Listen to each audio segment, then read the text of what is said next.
Coming up on the SBS On the Money podcast, is the US economy bound for a Trumpcession? Investors still worried about tariffs, and rental affordability the worst on record in Australia. That's all next.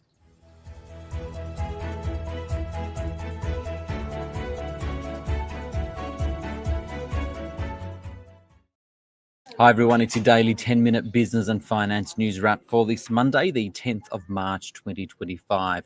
The Australian share market rose today by 0.2%. We'll have the details with David Scutt from StoneX in a few moments. But first, Australian rental affordability pressures are at an 18-year high, and that's a record according to a new REA report, which found a median income household earning $116,000 a year and spending up to 25% of their pre-tax income on rent could afford just 36% of advertised listings on realestate.com.au, which is owned by REA. The situation was best, though, in Victoria, worst in Tassie and South Australia, where incomes are lower. For more, Rhayna Bosch spoke with Angus Moore, senior economist at REA Group. REA Group Rental Affordability Index measures rental affordability right across the income distribution, so for renters of all types. And what it's showing at the moment is that at any income level, it's as hard as it's ever been to afford a rental on our data. The key reason for that, perhaps somewhat simplistically, is just that rents have grown incredibly quickly in recent years. Even last year in 2024, we saw rents up nearly 7% across Australia, which is slower than we saw in 2023 and 2022, even though it's much faster than inflation and much faster than what we were seeing in the 2010s. And so the fact that we've seen really rapid increases in rents and, while incomes have been growing, they haven't been growing anything like as quickly, means it is just very, very challenging for renters right now. Yeah, on a state-by-state basis, New South Wales and South Australia appear to be some of the worst hit states. Can you explain this? Yeah, that's exactly right. New South Wales kind of always has been Australia's least affordable state for renters, or nearly always. And the simple reason for that is just that Sydney is a very expensive rental market. It's far more expensive than other capital cities. And, as a result, New South Wales as a whole is just a very difficult place for renters. South Australia is a bit of a newer story. It's, fallen to the second least affordable state. And what's going on there is both we've seen very strong growth in rents, but also it's not as high income state as many of the other states. And so, the fact that rents are now quite high there despite lower incomes makes rental affordability very low. The stat I like to roll out here is median advertised rents in Adelaide are actually now $10 a week more expensive than in Melbourne, even though Adelaide is far smaller and lower income. So it is very, very challenging for renters. You mentioned the rental increase over recent years, which I think is, no secret to anyone, but there has been a more recent slowdown. Is this something that's expected to continue over the medium term? The good news, hopefully, for renters is that we are starting to see that pace of rent growth slow down, and rental availability has improved a little bit, at least in capital cities. So that's going to start to take some of the pressure off of rents. And, we're hoping we'll start to see a bit more of a slowdown in growth in rents this year. That should start to improve affordability a little, assuming that incomes continue to grow as they have been in recent years. Though, we're not going to see affordability turn around and return to the sort of levels we were seeing towards the end of the 2010s or the start of the pandemic anytime soon, just given how much more expensive rents are today than they used to be. So what are the factors that could impact this? I mean, you mentioned wages for one. There's also rate cuts that are expected to come in later this year. I know that that's not a direct impact in terms of rents, but how might that influence it? Yeah, we wouldn't expect to see much direct impact from rate cuts on the rental market, at least not in the short term. Where it will start to matter, and the way that we're going to see improvements in rental affordability is just by having more rentals. The reason we've seen such strong growth in rents is there just aren't enough rentals for the number of people that are looking to rent at the moment. And rate cuts will help a bit with that. Residential construction is one of the most interest rate sensitive parts of the economy. And so as rates come down, that will help stimulate the building sector a little bit. And that will start to bring more rental properties and indeed more properties generally into the market. But that's a slow process. We're talking sort of a 4 or 5 year horizon rather than a 4 or 5 month horizon there.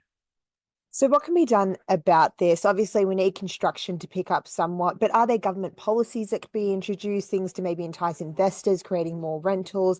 What are the options? In the short term, really the only lever that we have is ensuring that those that are most affected by rental affordability, that is lower income households, are supported. And this is where things like Commonwealth rent assistance are really important. We also have some analysis in the report looking at the situation for low income renters, and to kind of put some numbers around that. For a low income renter, sort of in the bottom 30% of income, effectively no rentals are affordable at the moment on that income. And so it really highlights the importance of those government supports to kind of help them stay in the rental market and stay in their rentals. That's Angus Moore there from REA Group speaking with Rhayna Bosch. Now, Market Day on the SBS On The Money podcast. The Australian share market rose today. The S&P ASX 200 up 0.2% to 7,962. There are concerns, though, about what's being described by some economists and market watchers as a Trumpcession. For more on that, I spoke with David Scutt. So, David, I saw a new word StoneX in the financial media today, Trumpcession, right? To what extent are investors worried about a downturn in the US economy now? Look, the word's interesting. I know that Donald Trump didn't rule out a recession in an interview earlier today. I'll say that there is concern, but it's not just for the fact that he mentioned that potentially it could be an outcome. We've seen a lot of market movements in particular. We're seeing that cyclical equities are starting to come off the boil along with tech. We're seeing the US dollar starting to soften. And the bond market in particular, there's a lot of signals starting to go and flash warning there. A couple of curves have gone inverted, which really tells you that it's not a certainty by any stretch, but there is some ease about what's going on in the US economy right now. So how is all of that playing through to global markets? Look, a lot of the movements we're seeing are starting to position into more defensive parts of the market in the equity world. Long bond yields have also started to rally.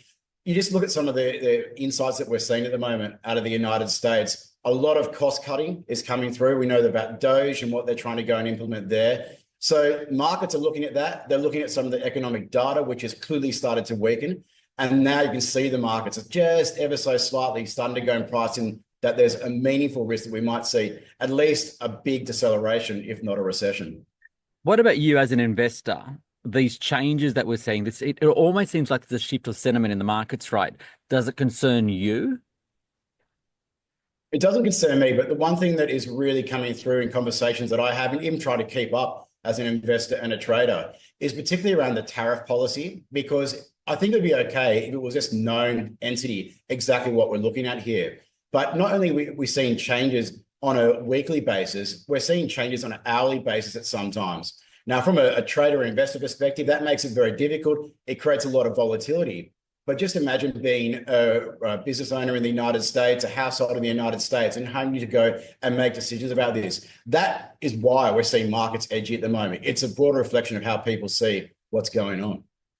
How do you see this all playing out in China and on its economy, especially given we saw weaker than expected inflation out of there at the weekend? Look, China's an interesting one. And just to go and start off with, when it comes to the figures that come out on early in the year, because of the shifting timing of China Lunar New Year, that makes it sometimes the data signal can be a little bit distorted. So I'll just go and caution there. What it's doing when it comes to trade policy and some of these geopolitical tensions right now is that it's putting the emphasis back on China to go and stimulate. So they're going to go and increase their federal budget deficit size by another 4 percentage point this year. They're aiming for 5% growth, and they want to encourage consumption, including trying to go and stimulate the property market again. So to me, it's trying to go and put the emphasis back on the thing that markets want to see, which is more consumer-driven growth in China. And finally, where do you see the opportunities for investors? Not much has changed since we last spoke. I still like gold. I still like Chinese equities, especially just in what we're just talking about. When it comes to the currency markets, the US dollar is starting to look a little bit interesting right now, not so because of what we're talking about with recession risk, but if the US goes into a downturn, the US economy is likely to go and weigh on other major economies as well. That's an environment where typically it would go and perform all right. Also, like long bond yields, I think there's a lot of juice still in the tank there, even though we're seeing quite a bit of a rally of late. David Scutt there from StoneX. Don't forget, if you enjoy the podcast, to give it a rating and a review on Spotify and Apple Podcasts, and to subscribe. This SBS On The Money stream is provided for informational purposes only. The content in this stream should not be understood as constituting advice or a recommendation. It is not personal advice and it does not consider your personal circumstances or objectives. You should contact a licensed professional before making any financial decision.